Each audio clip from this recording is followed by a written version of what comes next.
नक्षत्र संवाद में आप सबों का हार्दिक स्वागत है। और अभी हमारे सम्मानित सांसद श्री मनीष जायसवाल जी ने इस कार्यक्रम का शुभारंभ किया और उन्होंने हमारे साथ संवाद किया, तमाम बातें हुई। और अब हमारे साथ हैं श्रीमती शेफाली गुप्ता जी, जो कि जानी मानी समाज सेवी हैं, ओम आरोहणम नामक संस्था भी चलाती हैं, दिशा की सदस्य भी हैं और महिला और जो बाल सशक्तिकरण में और उनके हितों की रक्षा के लिए हमेशा तत्पर रहती हैं, हमेशा सबके साथ सुलभ रहती हैं। और उनका स्वागत है हमारे इस कार्यक्रम में, वो आई हैं इस संवाद में। तो मैम, मैं आपसे रिक्वेस्ट करूंगा कि कृपया स्टेज पर आए, मंच पर, और इस कार्यक्रम को आगे बढ़ाएं। उनके साथ सवाल पूछेंगे हमारे सहयोगी आशीष सिन्हा और नवीन शर्मा। लेकिन उससे पहले हम अपने पॉलिटिकल एडिटर नितेश जी से आग्रह करेंगे कि कृपया पुष्पगुच्छ देकर इनका स्वागत करें।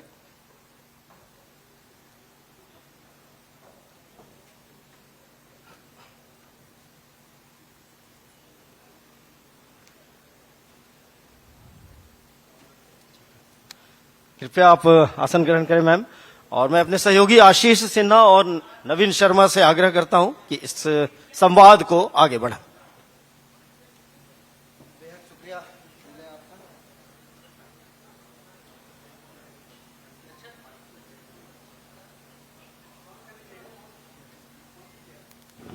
Hello hello hello. तो जैसा कि शेफाली गुप्ता जी, परिचय तो नीलेश सिंह ने आपका कराया। मैं एक बार स्वागत करता हूं नक्षत्र न्यूज के इस मंच पर। जाहिर तौर पर लगभग 1.5 दशक से आप वुमेन्स और चाइल्ड वेलफेयर में लगातार काम कर रही हैं। एक राजनीतिक पार्टी से भी जुड़ी हुई हैं, बीजेपी की नेत्री रही हैं, वर्तमान में कार्यरत भी हैं। इन पूरे अगर 1.5 दशक की अगर बातचीत की जाए तो महिला और बच्चों के वेलफेयर के लिए जो आपने काम किया है, उससे आपके क्षेत्र के जो बच्चे हैं या फिर महिलाएं हैं वो कितनी सशक्त हुई हैं? वैसी कोई कार्य जिसका आप उल्लेख करना चाहेंगी, जो अभूतपूर्व हो, जिसके बारे में लोग जानना चाहेंगे कि आपने ये किया है? मैं चाहूंगा उस पर अगर आप प्रकाश डालें तो।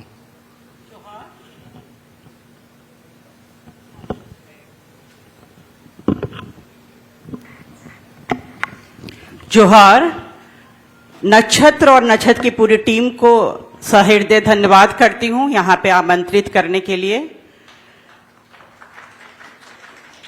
जहां तक आपने कहा महिलाओं और बच्चों की, हमारा जो सांस्कृतिक और हमारा जो कल्चर बोलता है, सबसे पहले जब हम सुरक्षित करने की बात आते हैं तो सबसे पहले हम महिलाओं और बच्चों को सुरक्षित करते हैं। किसी भी फील्ड में, किसी भी सिचुएशन में, किसी भी जगह पे सबसे पहले हम बच्चों को सुरक्षित करते हैं, उनके बारे में सोचते हैं और उनके बारे में काम करते हैं। मैं ओम आरोहम संस्था के द्वारा खास तौर से वुमेन्स एंड चाइल्ड के ऊपर काम करती हूँ। और वुमेन्स और चाइल्ड के लिए जो सबसे आजकल अहम मुद्दा बन गया है, ह्यूमन ट्रैफिकिंग के लिए, स्पेशली हमारी झारखंड की गर्ल्स जो है वो काफी शोषण के शिकार होती हैं।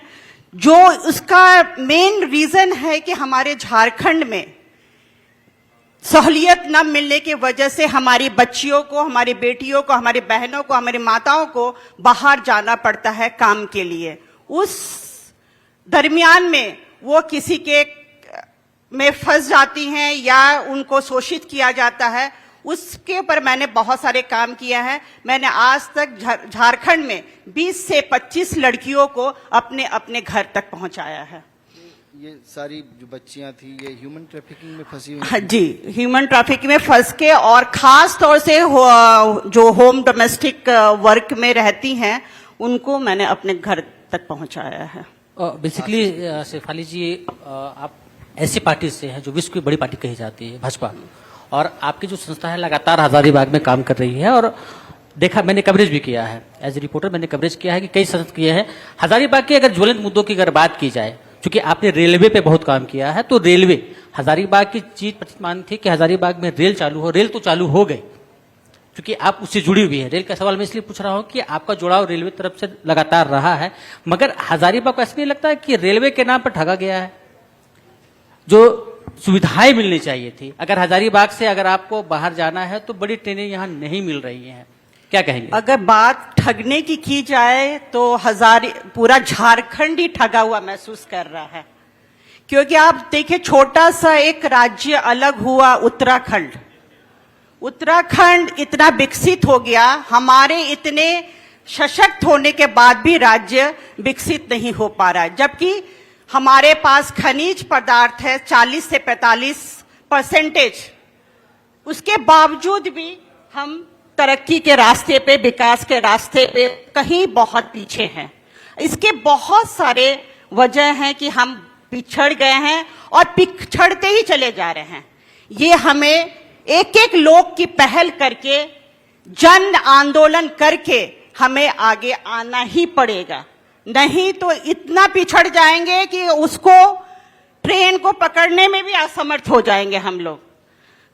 मैडम और जहां तक आपने रेल की बात की है, तो आज ये एक अच्छा मौका है, अच्छा प्लेटफॉर्म है कि मैंने हर सावन में एक सावनी स्पेशल स्टार्ट करवाई हुई थी। ये तीसरा साल है और ये सावनी स्पेशल भी स्टार्ट हो गया है, और मैंने मांग की है माननीय अश्विनी वैष्णव सर से कि वो इसको स्थायी रूप से चालू करवाएं, और उसमें उन्होंने गंभीर रूप से इस चीज को लिया भी है। देखिए, ये बातें तो सही है कि आपने जो सावन को लेकर जो रेलवे की बात कही है, मगर परंतु अगर लोकल लोगों के देखे जाए तो सुबह में मात्र 7 बजे एक ट्रेन यहाँ से खुलती है जो रात शाम 4 बजे लौटती है। उसके बाद वंदे भारत पटना से रांची जाती है जो जाने के समय है, मगर यहाँ से वापस जाने के लिए कोई भी ट्रेन नहीं है। हम दूर दूर की बातें न करके अगर अपने पास की मुद्दों को, अपनी बगल की मुद्दों को बात करें तो मेरे ख्याल से ज्यादा अच्छा होगा।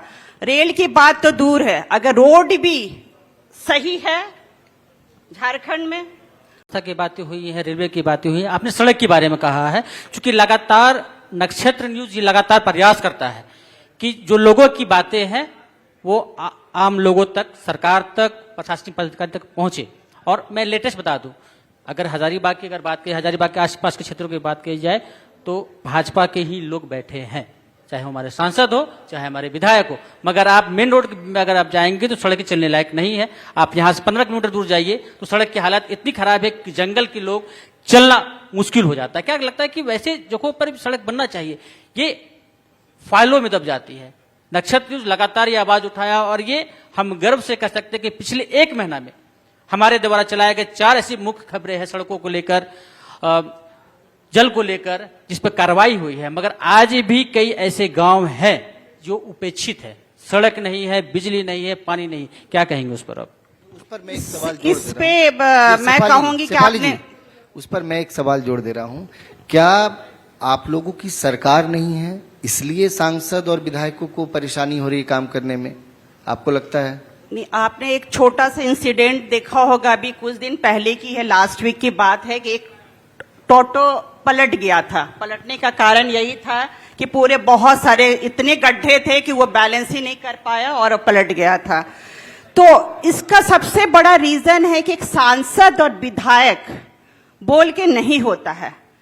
जब अगर विकास होता है, तरक्की होता है, सिर्फ हजारीबाग की ही बात नहीं है, ये पूरे राज्य भर की गंभीर समस्या है, और इसके लिए माननीय मुख्यमंत्री जी पूरी जिम्मेदार हैं कि उनको राज्य को किस दिशा में लेके जाना है। अगर मान लीजिए कि अगर हमारे सांसद और विधायक नहीं कर रहे हैं काम, तो क्या अगर राज्य के लोग चाहें, मुख्यमंत्री जी चाहें, तो क्या विकास नहीं हो पाएगा?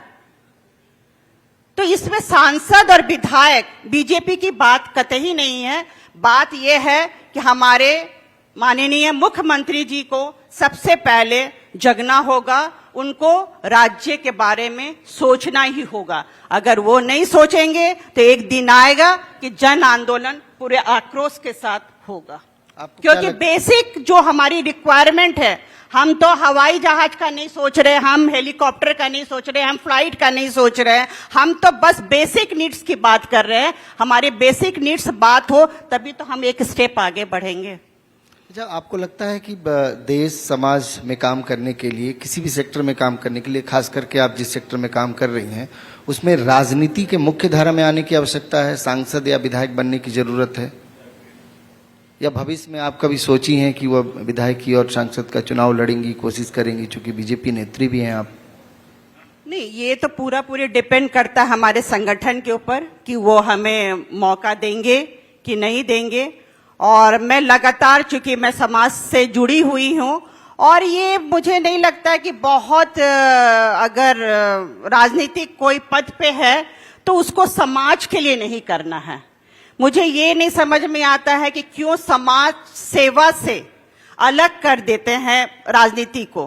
पर मेन अगर देखा जाए तो उन्होंने, जनता ने आपको प्रतिनिधि बनाया है, आपको मालिक बना के नहीं भेजे हैं, आपको प्रतिनिधि बना के भेजे हैं कि ये काम है, ये काम आपको करके देना है। एडिशनल तो तब कहलाता है जब आप अपने फंड से एक्स्ट्रा कुछ लेके आते हैं, तब वो एडिशनल कहलाता है। ये तो बेसिक नीड्स है, बिजली, पानी, बत्ती और लॉ एंड ऑर्डर को देखना करना सारा। बेसिकली देखा जाता है कि लोग अगर समाज सेवा से जुड़ते हैं तो राजनीतिक में ही रह के क्यों करते हैं, ऐसा क्या लगता है? राजनीति में करने से एक ये हो जाता है कि अपने हाथ में करने की ताकत आ जाती है। आज के डेट में मैं तो कुछ निर्णय नहीं ले पाऊंगी ना, मैं तो एक समाज सेवी हूं, निर्णय तो कुछ भी नहीं ले पाऊंगी। अगर आज के डेट में अगर मैं पद पे स्थापित हूं तो मैं सोच सकती हूं कि आज यहाँ पे सड़क ठीक नहीं है, यहाँ पे कुछ नहीं ठीक है, यहाँ पे लॉ ऑर्डर नहीं है, इसके साथ क्या अन्याय हो रहा है। परंतु मैंने पहले कहा था कि आप ऐसी पार्टी के सदस्य जो विश्व की बड़ी पार्टी कही जाती है, और क्या लगता है कि किसी चीज को डेडिकेट करने में, किसी चीज को बताने के लिए क्या पोस्ट की आवश्यकता हो सकती है? निश्चित तौर पे पोस्ट की आवश्यकता होती है, क्योंकि बिना पोस्ट के, बिना इसके आपको करने में बड़ी परेशानी होती है। आज माननीय प्रधानमंत्री जी पोस्ट पे बैठे हुए हैं, अगर मान लीजिए कल के डेट में नहीं थे या आज आगे वाले डेट में नहीं रहेंगे तो क्या वो डिसीजन लेने के कगार पे रहेंगे? तो वो आज उनको चाहिए कि आज वो पद पर स्थापित है माननीय मुख्यमंत्री जी, तो उनको डिसीजन लेके जनता के बारे में सोचना चाहिए, करना चाहिए। ये अभी तक जो बातें की हम लोगों ने शेफाली गुप्ता जी को लेकर बात की थी, अब हजारीबाग को लेकर बात करते हैं। चूंकि आप शहर में रहती हैं, क्या लगता है कि शहर का जिस तरह से विकास होना चाहिए था, सड़कें जाम हो रहती हैं, खास करके जो झंडा चौक हमारा है, क्योंकि ये बातें नक्षत्र हजारीबाग से कर रहा है और हजारीबाग का हृदय स्थली झंडा चौक कहा जाता है। आज झंडा चौक की स्थिति को लेकर आप क्या कहेंगे? जब जाम लगता है लोग परेशान हो जाते हैं। सिर्फ बात मैं बार बार यही कह रही हूं कि सिर्फ एक झंडा को चौक, एक पर्टिकुलर किसी चौक की बात नहीं है। आप ऐसा कोई रोड बता दे, कोई ऐसा गली बता दे जो बहुत साफ सुथरा है, ट्रैफिक इजली जा रहा है, कूड़ादान पड़ा हुआ है। बेसिक नीड है ये हमारा कि हमें कूड़ादान एक लगना चाहिए। कहाँ कूड़ा, कचरे की गाड़ी नहीं आती है, यहाँ पे बहुत लोग बैठे होंगे, ये भी परेशानी से झूलते होंगे कि कचरे की गाड़ी नहीं आती है, रोड पे जमाव है। कोई भी ऐसा रोड बता दे जो उसको एग्जाम्पल, उदाहरण सेट करके हम आगे बढ़ जाएं। अच्छा शेफाली जी, आप अभी महिला सशक्तिकरण की बात कर रही थी, राजनीति में भी सीधे तौर पर आप जुड़ी हुई हैं। बीजेपी में, झारखंड बीजेपी की अगर बात की जाए तो महिला जो नेता है, महिला कार्यकर्ता है, उनको कितना तवज्जो मिल रहा है वर्तमान में जो संगठन में है, ताकि भविष्य में महिलाएं जो हैं वो आगे बढ़ सकें? नहीं, बीजेपी ने तो पूरी महिलाओं को आगे किया है। आज बीजेपी ही सर्वोपरि पार्टी है, सबसे बड़ी पार्टी है जिन्होंने 33% रिजर्वेशन देने की बात की है। इसके पहले कभी रिजर्वेशन देने की बात नहीं हुई है। तो ये एक सबसे बड़ा मतलब लड़ाई लड़ रही है, वो सिर्फ बीजेपी ही पार्टी है जो लड़ाई लड़ रही है कि 33% महिलाओं को मिलना चाहिए, महिलाओं को आगे आना चाहिए। आज हमारे जितने भी मतलब संगठन के पद हुए हैं उसमें महिलाओं को आगे प्रायोरिटीज देके रखा गया है, आगे बढ़ाने का उनका कार्य किया जा रहा है। और झारखंड में मैं तो ये कहूंगी, माननीय मुख्यमंत्री से अनुरोध करूंगी कि हमारे यहाँ पे वुमेन्स कमीशंस के भी अभी पोस्ट वैकेंट है। तो ये क्या कहेंगे कि इतनी सारी समस्या है, आज देखते हैं कि महिलाएं सुरक्षित नहीं हैं, बच्चियां सुरक्षित नहीं हैं, तो ये वुमेन्स कमीशन का पोस्ट तो निश्चित तौर से रहना चाहिए ताकि लोग वहां पे भी जाके, महिलाएं जाके वहां पे अपनी समस्या को रख पाती और बहुत सारा निदान हो पाता उससे। निश्चित तौर पे संवाद कार्यक्रम हमका जो थीम है वही संवाद है। जाहिर तौर पर जो आप संवाद कर रही हैं, जो बातें आपने कही महिला कमीशन को लेकर के, निश्चित तौर पे लंबे समय से ये मांग उठ रही है और आपका सवाल मुख्यमंत्री हेमंत सोरेन भी सुन रहे होंगे। उम्मीद है आने वाले दिनों में इस सवाल का शायद जवाब भी मिले। तो बेहद शुक्रिया शेफाली जी इस मंच को साझा करने के लिए, हमारे साथ बातचीत करने के लिए, इस संवाद कार्यक्रम के साथ जुड़ने के लिए बेहद शुक्रिया। थैंक यू, धन्यवाद, बहुत बहुत धन्यवाद।